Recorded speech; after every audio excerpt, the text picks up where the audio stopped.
네, 반갑습니다. 예, 일단 저는 약사입니다. 원래 이제 학부는 약대를 나왔고요. 그러나 석박사 과정은 상담학을 하게 됐습니다. 상담학을 하면서 정신병에 대해서 좀 알게 됐어요. 여러분, 정신병은 대표적으로 우울증도 있고 조울증도 있고 공황장애도 있고 강박장애도 있고 또 페미니즘이라고 하는 정신병이 있어요. 제가 약사로서 사과를 드립니다. 어떤 사과를 드리냐면, 약사라면 적어도 이 약을 좀 개발을 해야 되는데, 여러분 우울증 치료제도 나와 있고 여러 가지 치료제가 나와 있잖아요. 근데 이 페미니즘은 이게 약이 없어요. 이 페미니즘 정신병은 아직 약이 나와 있지 않아요. 그래서 우리 신남성연대가 좀 약을 많이 쳐주셔야 될 것 같습니다. 네. 근데 여러분 있잖아요. 페미니즘이 처음부터 정신병이었던 건 아니에요. 원래 초창기 때 페미니즘은 굉장히 건강했어요. 근데 이게 헷가닥하면서 정신병이 됐고, 여러분 아시다시피 정신병을 방치하면 굉장히 병세가 깊어져요. 그래서 적극적인 치료가 필요한 게 정신병입니다.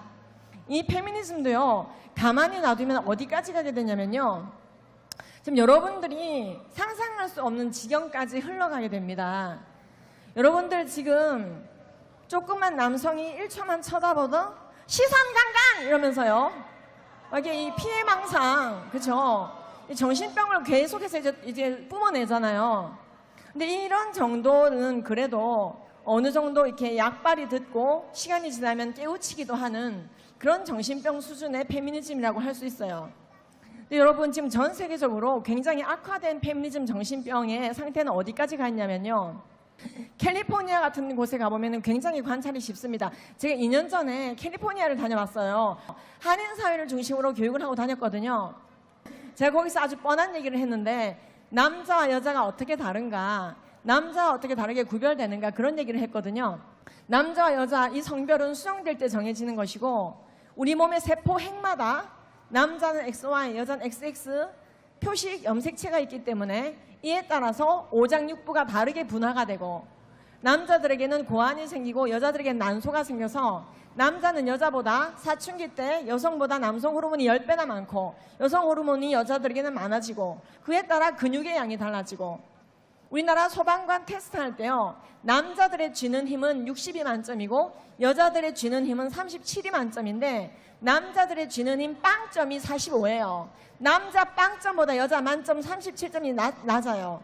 왜 이런 차이점들이 생기냐면요, 남자와 여자가 근본적으로 다른 종류로 만들어졌기 때문에 그래요. 그래서요, 머리끝부터 발끝까지 절대로 남자와 여자가 바뀔 수 없도록 세포의 모든 핵마다 남자는 XY, 여자는 XX라는 표식이 있어요. 그래서 남자와 여자는 의과학적으로 바뀔 수 있는 방법이 없고, 아무리 생식기를 띄었다 붙였다 한다 하더라도 성별은 바뀌지 않으며 하리수 씨의 몸에 있는 모든 세포 핵마다 XY 표식은 그대로 있어요. 이건 호르몬으로도 바꿀 수가 없다 이 말입니다. 이게 혐오 발언입니까? 의과학적인 발언입니까? 네, 이것은 의과학적인 발언이며 혐오 발언이 아닙니다. 제가 이와 다르게 말한다면 저는 거짓말을 하는 약사가 되는 거예요. 저는 아까 말씀드린 것처럼 캐나다 약사고시, 미국 약사고시 지필고사를 패스한 사람입니다. 그러면서 미국 질병관리본부, 캐나다 질병관리본부 홈페이지를 볼 일이 좀 생기게 되었습니다. 제가 지금까지 말씀드린 건 트랜스젠더리즘이 허구다라는 말씀을 드렸는데, 그것을 강력히 믿는 신흥 정신병이 생겼는데, 그게 지금의 캘리포니아 페미니즘이에요. 자, 그런데 이제 거기서 한술 더 떠서 지금 모든 소수자와 연대한다며, 모든 여성들은 모든 약자인 소수자와 연대해야 된다며, 이른바 소위 성소수자랑 연대한다며 동성애 옹호의 끝판을 달리고 있는 것이 지금 페미니즘이 되었습니다. 아까 했던 얘기와는 달리 동성애에 대해서 좀 얘기해 보려고 합니다. 동성애는 트랜스젠더리즘과 달리 영어로 호모섹슈얼리티, 동성 성행위를 의미합니다. 이것은 형제나 자매와는 다른 성행위를 근거로 하는 단어예요. 제가 아까 언급했던 캐나다나 미국, 영국 같은 제가 다 가봤던 나라들입니다. 그 나라 질병관리본부에 들어가 보시면요, 남성 간 동성애를 하시는 분들은 미국 질병관리본부에 따르면 일반인보다 항문암이 17배나 많이 걸린다고 게시되어져 있습니다. 17배요. 그리고 미국 NCBI 들어가 보시면요. 남성 동성애자들은 일반인보다 변실금에 많이 노출된다고 논문이 나와 있습니다. 캐나다 보건복지부에 들어보시면요. 남성 동성애자들은 항문 콘딜로마 증상에 많이 걸린다고 나와 있습니다. 영국 보건복지부에는 이 이유가 남성건 성행위가 배설기간으로 이루어져서라고 되어 있습니다. 죄송합니다. 근데 이거 어쩔 수 없이 팩트예요. 예, 미국, 영국, 캐나다 보건복지부에 나와 있는 로그인도 필요 없는 내용이니까 꼭 들어가서 보시기 바라요. 여기서 끝이 아닙니다. 영국 보건복지부는 사라져가던 이질 장티푸스 콜레라가 다시 증가한 거, 특히 이질이 다시 증가한 것이 남성 동성애자 간 성행위 때문이라고 발표를 해서 홈페이지에 실려 있습니다. 미국 질병관리본부도 이질이 다시 급등하게 된 게 동성 간 성행위 때문이라며 남성 간 성행위 할 때는 고무장갑 끼고 라텍스 글로브 끼고 하라고 미국 질병관리본부 PDF 파일로 제공되고 있습니다. 여러분 지금 너무 쇼크를 받고 계신데요. 이거요, 제 말 믿지 마시고요. 혹시 알아요? 제가 가짜뉴스 공장일지? 꼭 미국, 영국, 캐나다 보건복지부 들어가 보시기 바랍니다. 여기서 끝나지 않습니다. 우리나라 보건복지부 제4차 국민건강증진종합계에서 323페이지 들어가 보시면요. 우리나라 에이즈 전파의 대부분의 전파 경로가 남성 간 성행위라고 되어 있습니다. 다시 한번 말씀드려요. 제4차 국민건강증진종합계에서 323페이지입니다. 또한 우리나라 질병관리청 에이즈 관리사업 평가서 2013년도 발표에 따르면 60페이지에 보시기 바랍니다. 우리나라 에이즈의 70% 이상이 동성 간 성행위자, 남성 성행위자에 의해서 퍼지고 있다고 되어 있습니다. 우리나라 코호트 통계 한번 보시겠습니다. 우리나라 코호트 통계에 보시면요. 우리나라 18세에서 19세 고등학생이죠. 고등학생 나이에 에이즈에 걸린 아이들 조사했습니다. 18년도에 발표했습니다. 그렇게 어린 나이에 에이즈에 걸린 아이들에게 물었습니다. 너 어쩌다가 에이즈 걸렸니? 92.9%가 동성 간 성행위로 맞습니다.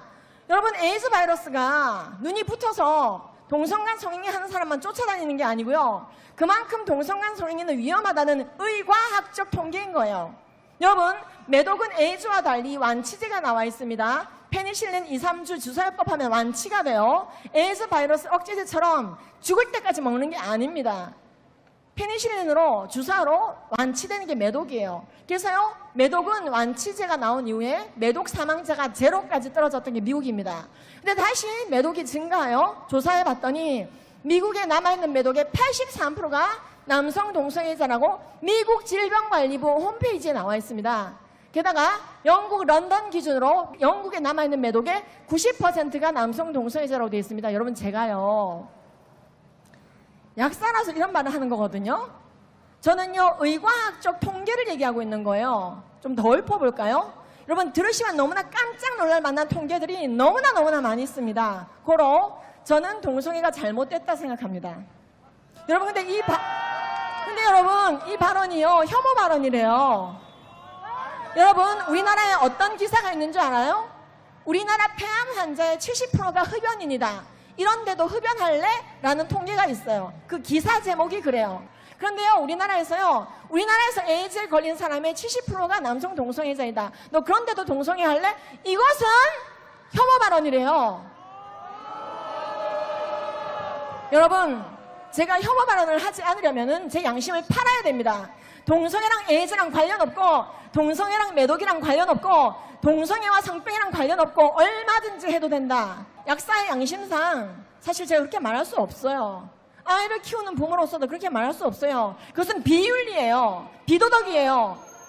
그런데 이런 통계를 가지고 얘기하는 사람들을 혐오자다, 차별자다, 가짜뉴스 공장이다. 제가 정말로 안타까운 것이 여러 가지 의과학적 이유로 많은 사람들이 종교와 무관하게 동성애를 반대하고 있습니다. 그런데 모든 국민들이 동성애를 옹호하라고 만드는 법, 포괄적 차별금지법, 도대체 어디서 나온 독재법입니까? 여러분, 모든 것을 비판하려며, 아무거나 비판하려며, 대통령도 비판하고, 연예인도 비판하고, 사상도 비판하고, 고전도 비판하고, 요즘에는요 콩쥐팥쥐도 비판적으로 읽으래요. 백설공주도 비판적으로 읽으래요. 남성 우월주의적 가부장적 사고방식을 심어주는 백설. 그런데요, 하나만은 비판하면 안 됩니다. 여기 자유민주주의 공화국에서요 비판하면 절대 안 되는 게 있대요. 동성애는 비판하면 안 된대요. 동성애가 잘못된 게 아니라 동성애를 잘못됐다고 말하는 그 사람이 지금부터 죄인이다라는 취지의 법, 이 포괄적 차별금지법은 분명히 독재법입니다. 여기 자유민주주의 공화국이에요. 동성애를 옹호하실 분들은 옹호하세요. 동성애를 찬양하실 분들은 찬양하세요. 반대할 사람들은 반대하게 내버려 두세요. 반대할 사람들은 반대할 이유가 있는 거잖아요. 여러분, 여기는 표현의 자유와 양심의 자유가 있다고요. 왜 동성애만은 우유빛깔 무균질이어야 되나요? 아무런 티도 흠도 없는 아름다운 것으로 미화해야 되고, 그것을 거부하는 사람은 혐오자라고 낙인을 찍혀야 되고, 약사 직업을 관둬야 되고, 가짜 뉴스로 몰려야 되고, 각종 루머와 악성 괴롭힘에 시달려야 되냐고요. 저는 제가 이 일을 하느라 동성애 옹호 진영의 공격을 받고 페미니스트들의 공격을 받아서 약국을 접게 된 것에 대해서 추후에 후회도 없습니다. 남편이 먹여주고 재워줘요. 남편의 능력이 있어가지고. 게다가 저희 남편이 정말 다행인 게 제가 꽤 괜찮은 여자인 줄 알아요. 아직도 결혼한 지 24년이나 됐는데도요, 아직도 이게 안 벗겨졌어. 그래가지고 굉장히 제가 괜찮은 여자인 줄 알아요. 정상적인 여자. 정상적인 여자.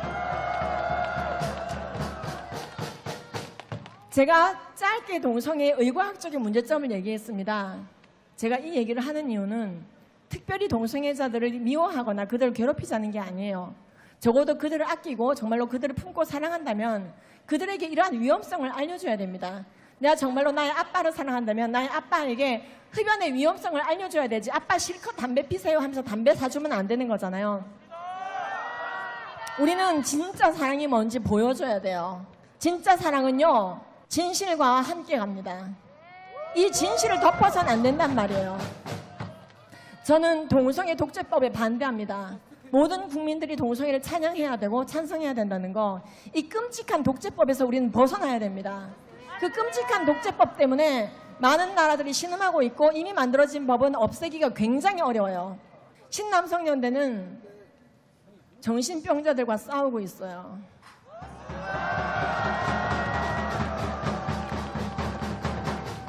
여러분, 정신이 멀쩡한 사람과 말다툼할 때는 할만해요. 결론이 나고. 근데 멀쩡한 사람이 정신병자와 싸우면 결론이 안 나는 경우가 굉장히 많습니다. 그렇죠? 그때 법적인 힘이 필요할 수가 있어요. 예. 그래서 여러분, 오늘 이 밤 끝까지 자리를 지키시면서 함께 해주고 계신데요. 우리는 자유민주주의 공화국입니다. 지지할 자유도 있지만 반대할 자유도 있어야 되는, 끝까지 그렇게 남아야 되는 자유민주주의 대한민국을 지켜내기 위해서 뛰고 구르고 눕고 날고 안 해본 것 없이 지금 현재 애쓰고 계신 신남성연대 여러분들과 이곳에 오신 쉴드 여러분들과 많은 기독교인 여러분들과 성교육자들과 한가역과 에이르의 많은 사람들께 감사 인사드립니다. 화이팅입니다. 절대로 지지 않습니다. 네. 네. 김지연 약사님 너무 카리스마 있으시죠? 다시 한번 우리 감사의 박수 보내주세요. 네, 여성가족부 폐지, 차별금지법 반대, 동성애에 대한 이 타당성을 정말 조목조목 잘 설명해 주셨습니다. 자, 진실은 반드시 승리한다라는 말 있죠. 여러분 뭐라고요? 진실은 반드시 승리한다. 네. 대한민국이 잘못된 성교육과 페미니즘으로부터 벗어나 헌법이 보장하는 결혼과 가정의 건강한 개념을 유지해서 참된 행복으로 꼭 나아가야 될 것 같습니다. 네.